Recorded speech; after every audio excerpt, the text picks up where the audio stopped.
SSC মামলার শুনানি চলছে সুপ্রিম কোর্টে। তার মধ্যে নির্বাচনী সভা থেকে মুখ্যমন্ত্রী মমতা বন্দ্যোপাধ্যায় জানালেন রাজ্যে 10 লক্ষ চাকরি তৈরি হয়েছে, কিন্তু আইনি প্যাচে আটকে যাচ্ছে সেই সমস্ত চাকরি। মঙ্গলবার পুরুলিয়ায় নির্বাচনী সভা করেন তৃণমূল নেত্রী মমতা। সেখানে তিনি এসএসসি মামলায় 25,753 জনের চাকরি বাতিল নিয়ে বিজেপিকে দোষারোপ করেন। তিনি বলেন, ছেলে মেয়েদের চাকরি খেয়ে নিল, শিক্ষক শিক্ষিকাদের। আর ভোটের আগে বলছে হাম ভি কোশিশ করেগা, কেয়া করেগা।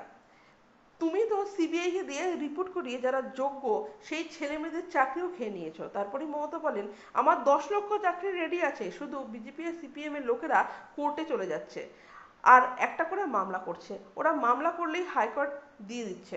বিজেপিকে নিশানা করে মমতার কটাক্ষ, আমাদের বেলায় জেল, ওদের বেলায় বেল, এই করে মোদি বিজেপিকে করছে সেল।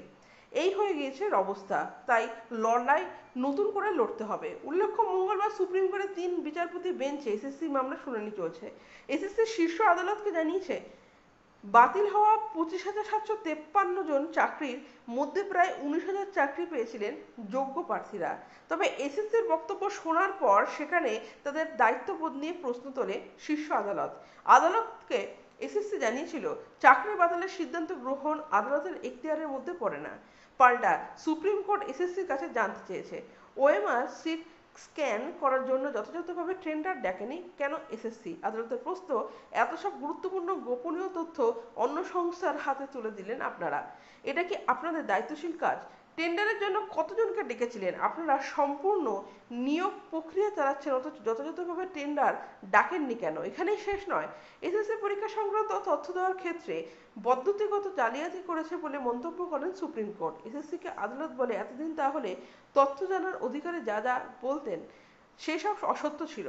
সেই মামলার শুনানির মধ্যে বিজেপি এবং সিপিএমকে একযোগে আক্রমণ করেন মুখ্যমন্ত্রী। পরে জনতার উদ্দেশ্যে মমতা বলেন, লক্ষ্মীর ভাণ্ডার পাচ্ছেন সবাই, কৃষক ভাতা 10,000 টাকা পাচ্ছেন, শিক্ষাশ্রী পাচ্ছেন, মেধাশ্রী পাচ্ছেন, সবুজ সাথে সাইকেল পাচ্ছেন, কেউ না কিছু তো পাচ্ছেন। এখন মোদিবাবু বলছেন বিনা পয়সায় গ্যাস দিচ্ছেন, দিয়েছেন কি নাকি গ্যাস বেলুন দিয়েছেন?